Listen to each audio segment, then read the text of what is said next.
Hello students, welcome in Arpit classes. आज हम लोग देखेंगे डेवलपमेंट चैप्टर, जो हम लोगों ने पीछे 2 लेक्चर में हम लोगों ने पढ़ा।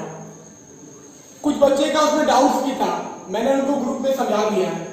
आज उन लोग की क्वेरी थी कि सर आप इंपॉर्टेंट क्वेश्चन आप लिखवा दो, तो आज एंड ऑफ द वीडियो में आज हम लोग देखेंगे कुछ इंपॉर्टेंट क्वेश्चन जो board of point of view से बहुत ही इंपॉर्टेंट है। क्योंकि हम लोगों ने स्टार्ट किया था सबसे पहला फेज इकोनॉमिक्स, और सब जगह का मुझे पता नहीं, बहुत सी जगह का देखते हैं कि लोग हिस्ट्री चालू करते हैं, कुछ लोग ज्योग्राफी चालू करते हैं, तो एज पैटर्न अलग अलग टीचर अपने अकॉर्डिंग पढ़ाते हैं। तो अर्पित क्लासेस में हमेशा हम लोग इकोनॉमिक्स से ही चालू करते हैं। तो डेवलपमेंट में आज सबसे पहला टॉपिक आज हम लोग जानेंगे। तो उससे पहले कल वाला थोड़ा रिविजन करते हैं। हम लोग कल हम लोग पढ़े थे ना डिफरेंट कंट्री और स्टेट्स को कैसे कंपेयर करते हैं, और इनकम एंड अदर क्राइटेरिया क्या था अपना। जब हम लोग देखते हैं कि पर कैपिटा इनकम जब अपना बढ़ेगा तो हमारा स्टैंडर्ड ऑफ लिविंग भी क्या होता है, बढ़ता है। क्यों बढ़ता है? क्योंकि हमारा इनकम क्या हो रहा है, बढ़ रहा है। एक बात गौर करो आप लोग, अगर आज आप एक छोटे से फ्लैट पे रहते हो, कल बंगलों में रहने लगे हो, क्यों? क्योंकि आपका इनकम क्या हो चुका है, बढ़ चुका है।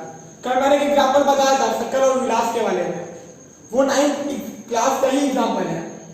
तो हम लोग देखे कि शकल पढ़ने में अच्छा था, उसका हेल्थ भी बहुत अच्छा था, तो वो एक सॉफ्टवेयर इंजीनियर बन गया। लेकिन विलास क्या था, उसका हेल्थ भी कमजोर था, उसका फैमिली बैकग्राउंड भी क्या था, वीक था, और उसको एक बीमारी भी थी जिससे कारण वो मछली ही देश से रह गया। तो उसका डेवलपमेंट नहीं हुआ, लेकिन शकल का तो डेवलपमेंट हुआ था। कोरिलेट करिए, हर एक चैप्टर को एक से कोरिलेट करिए तो आपको और अच्छा समझ में आएगा। एसएसटी एक ऐसा पेपर है जहां पे आप जितना एग्जांपल्स देखोगे उतना आप अच्छे से समझोगे। तो आज सबसे पहला टॉपिक है अपना लिटरेसी रेट। तो आप देख रहे हैं लिटरेसी क्या होता है। हम लोग बोलते हैं ना एक इलिटरेट लोग और लिटरेट लोग में क्या डिफरेंस है। तो लिटरेसी कौन कितना पढ़ा लिखा है। It is the number of people above 7 years who are able to read and write with understanding. ऐसा नंबर ऑफ पीपल जो 7 साल से ऊपर हो, उनको क्या आना चाहिए, लिखना भी आना चाहिए और पढ़ना भी आना चाहिए। रीड पढ़ना भी आना चाहिए और राइट लिखना भी आना चाहिए विद अंडरस्टैंडिंग। जैसे हम लोग देखते हैं आजकल बहुत सारे स्कूल में प्ले स्कूल होता है जहाँ पे जूनियर बच्चों को खिलाया जाता है below the age of 7 years। तो वो लोग फिर नर्सरी पढ़ते हैं, फिर एलकेजी पढ़ते हैं, फिर यूकेजी पढ़ते हैं। तो धीरे धीरे वो लोग एक एजुकेशन अटेन कर रहे हैं। तो लिटरेसी वही है कि 7 years से अबव जितने भी बच्चे हैं, जितने भी पीपल हैं, वो रीड भी कर सके और राइट भी कर सके।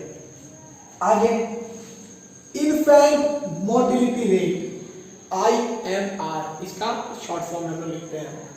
It is the number of children that die before attaining 1 year of age.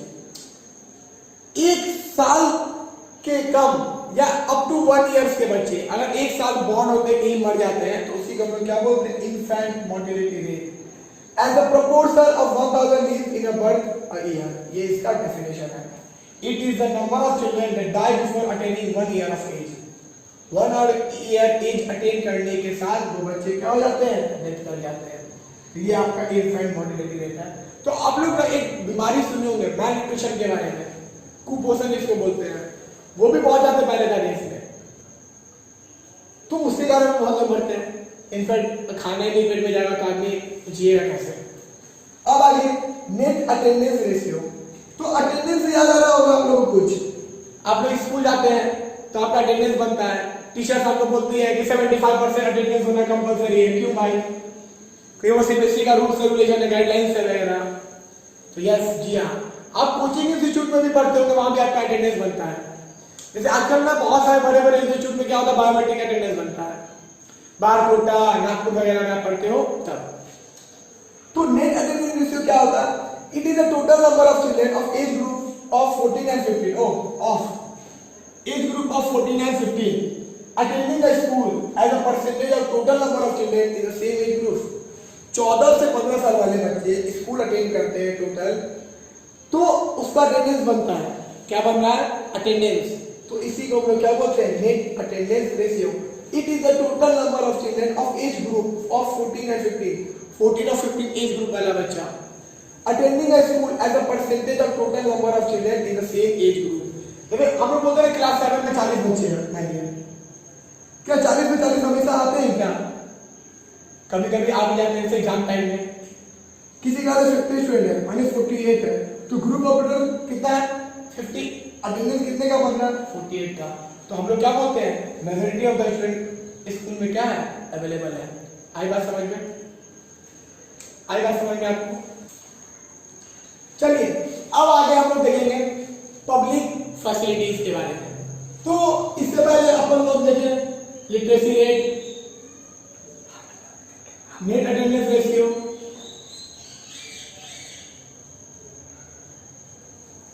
तो धीरे धीरे हम लोग अब आगे बढ़ेंगे। आई बात समझ में? Infant mortality rate, infant mortality rate, हम लोग ये 3 टॉपिक इससे पहले हम लोग पढ़ चुके हैं, तो जाने दीजिए। थोड़ा हैंडराइटिंग का इश्यू होगा, कोई बात नहीं। पब्लिक फैसिलिटीज के बारे में, facilities which are provided by the government considered as a public facility. कोई ऐसा फैसिलिटी जो आपको कौन प्रोवाइड करता है? सरकार।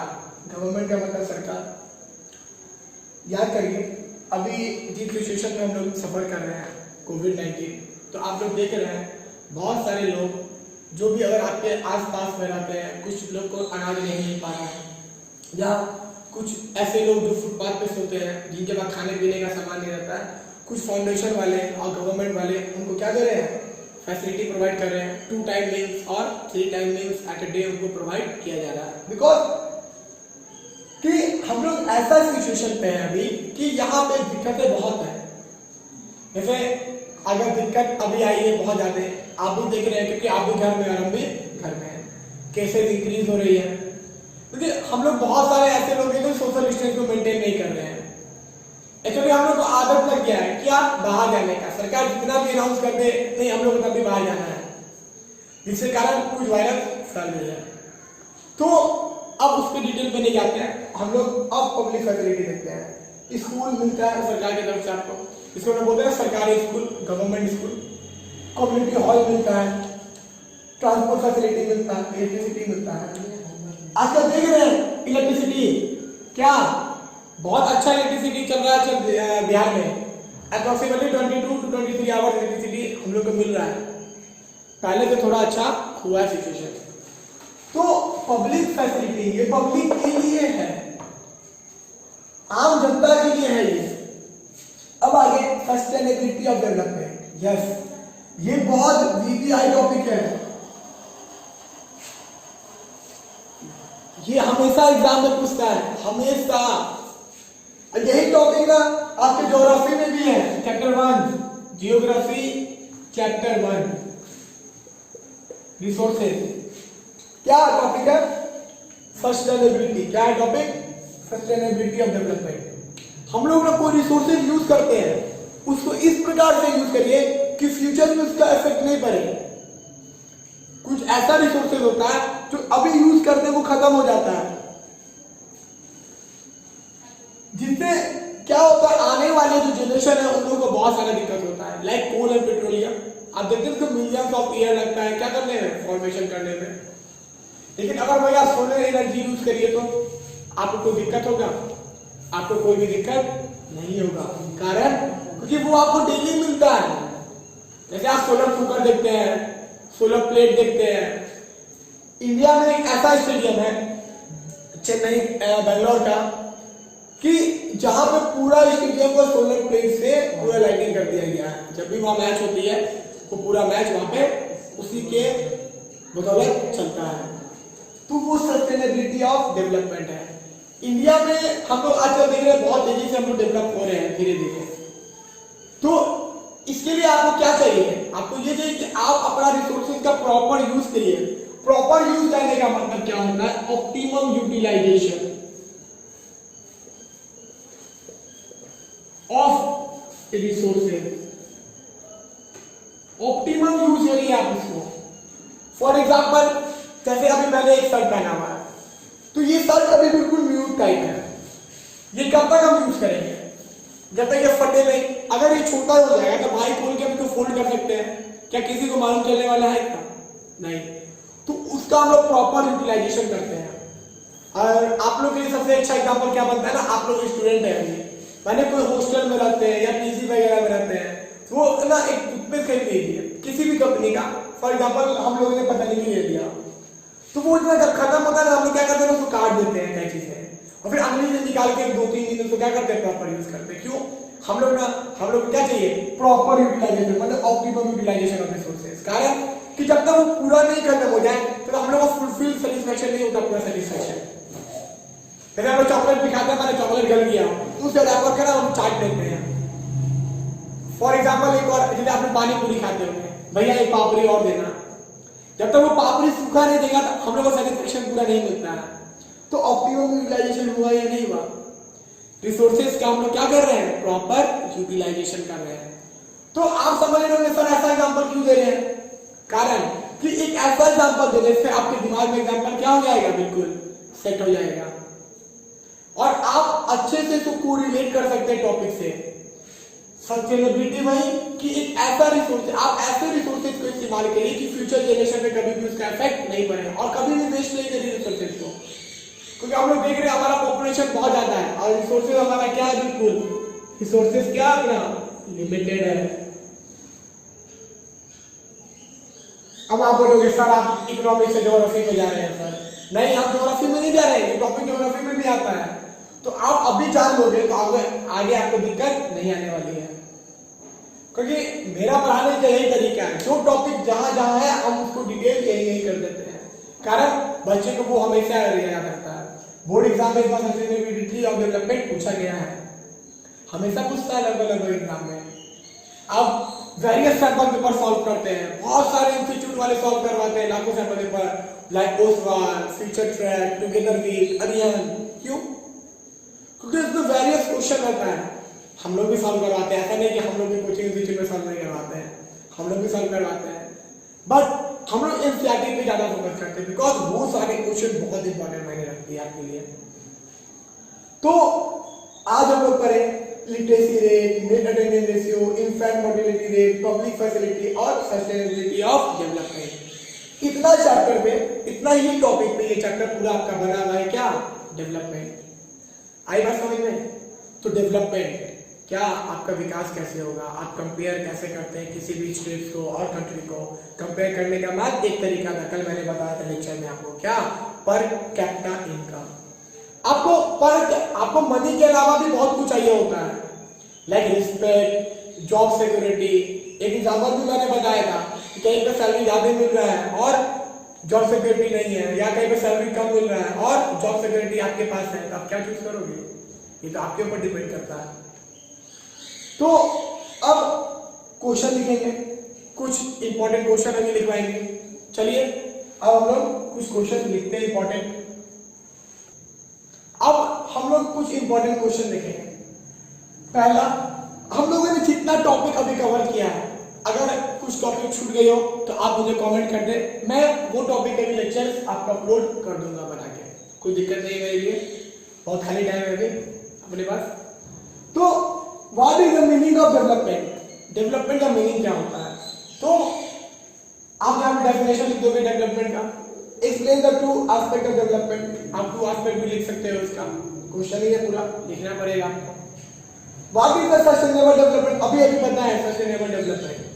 Why is the issue of sustainability important for the development? क्यों सस्टेनेबिलिटी इंपॉर्टेंट है हमारे डेवलपमेंट के लिए, उसको भी आप एक्सप्लेन करोगे। Right the importance of HDI, human development index. ये सबसे अच्छा टॉपिक है, ये आप पढ़ो और लिखो। Describe any 3 features of develop country का 3 फीचर्स भी आप बताइए। ये 4 इंपॉर्टेंट क्वेश्चन है, F point of view, both point of view. अब आप ना एक काम करोगे, ये 4 क्वेश्चन बनाओगे प्लस एनसीईआरटी आप सॉल्व करोगे, लेकिन सॉल्व करने से पहले मेरी एक रिक्वेस्ट है आपसे, please read NCERT book properly. आप बुक को पहले प्रॉपर्ली पढ़ें। उसमें ना कुछ डेटा बहुत पुराना दिया हुआ है, वो चेंज नहीं किया होगा। आप नेट से भी पढ़ सकते हो, डेटा को चेक कर सकते हो, या आप मुझे कमेंट कर दें, मैं डेटा आपको प्रोवाइड कर दूंगा। मेरे पास इस चैप्टर का पूरा एक पीडीएफ अच्छा से तैयार है। कल मैंने एक ग्रुप में भी डाला था, जिन्होंने मुझसे पूछा व्हाट्सएप पे, मैंने उनको भेज दिया। अगर आपको भी चाहिए तो आप मुझे मैसेज कर दो, आपके मिल जाएगा। डेवलपमेंट हमारा खत्म हो गया, तो कभी कभी टेस्ट भी लेते हैं, हम टेस्ट भी लेंगे, देखेंगे आगे टेस्ट कैसे लिया जाए, उसके ऊपर सोचेंगे। और आपको चैनल अच्छा लगे तो please like, subscribe and share our channel Arpit classes. Thank you.